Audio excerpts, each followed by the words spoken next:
FDA approves first postpartum depression drug. For the first time in history, the U.S. Food and Drug Administration has approved a drug specifically indicated for the treatment of postpartum depression, which experts say offers new hope to women and physicians.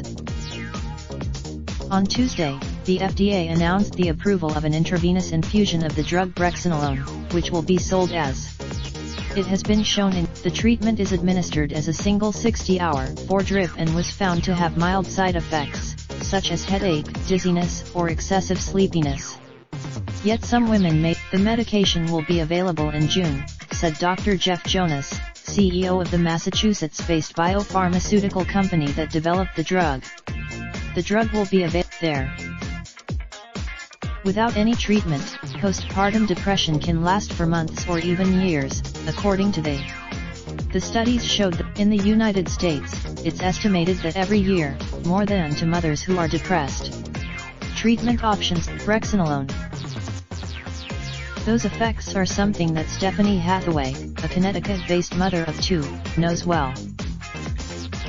When Hathaway brought her first baby home from the hospital, she was just as excited and nervous as most new moms, but she also experienced crying spells and troubling thoughts that she couldn't shake.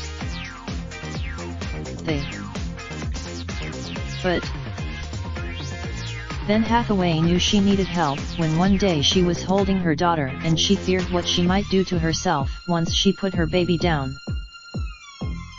That year, in 2014, Hathaway was diagnosed with postpartum depression and was treated with traditional antidepressant medications, which she said helped over.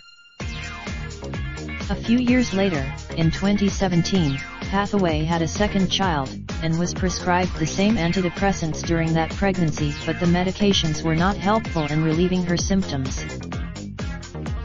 A friend told Hathaway about clinical trials being conducted to evaluate the effectiveness of brexanolone in treating postpartum depression. Hathaway enrolled it. Those. In 2016, via breakthrough. Results from 2 phase 3 trials of brexanolone, conducted across 30 clinical research centers and specialized psychiatric units in Indiana, the United States, published in the journal in August. The trials, conducted in 2016 and 2017, involved more than 200 women who had symptoms of postpartum depression, which were assessed by standardized research scales. The women were followed. In those studies, some of the women were given 60-hour 4 infusions of smaller or larger doses of brexanolone, while others were given a placebo. The researchers found, in the first study, by the end of 60 hours, the average reduction was 19.5 points in the brexanolone group that received smaller doses, and 17.7 points in the brexanolone group that received larger doses, compared with 14 points in the placebo group. In the second study, which had only one brexanolone group, the average reduction in score was by 14.6 points in the brexanolone group, compared with 12.1 points in the placebo group at 60 hours, the researchers found. Overall, at 60 hours, about 75% of women who received brexanolone were at least 50% improved in their symptoms, and about half of women who received brexanolone were no longer clinically depressed, Deligianides said. Among the patients who had a response at 60 hours, 94% did not relapse at the 30-day follow-up. The most common side effects included headache among 15.7% of patients. Dizziness among the researchers wrote in the study that their findings provide. Limitations of the studies include that the women were followed only for 30 days, so the duration of treatment effects beyond that were not included in the data.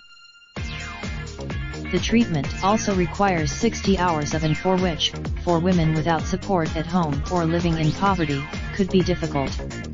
Low-income mothers. Additionally, in the trials, brexanolone had the most robust effects on women experiencing severe postpartum depression, whereas results were more modest among others whose postpartum depression was less severe. What? My The clinical data supporting the effectiveness of brexanolone in helping women recover from postpartum depression sheds new light on the neurobiology of the illness, as well as depression during other life periods, said Catherine Monk, professor of medical psychology in obstetrics and gynecology and psychiatry and director of research in the Women's Program in Psychiatry at New York Presbyterian/Columbia University Irving Medical Center in New York.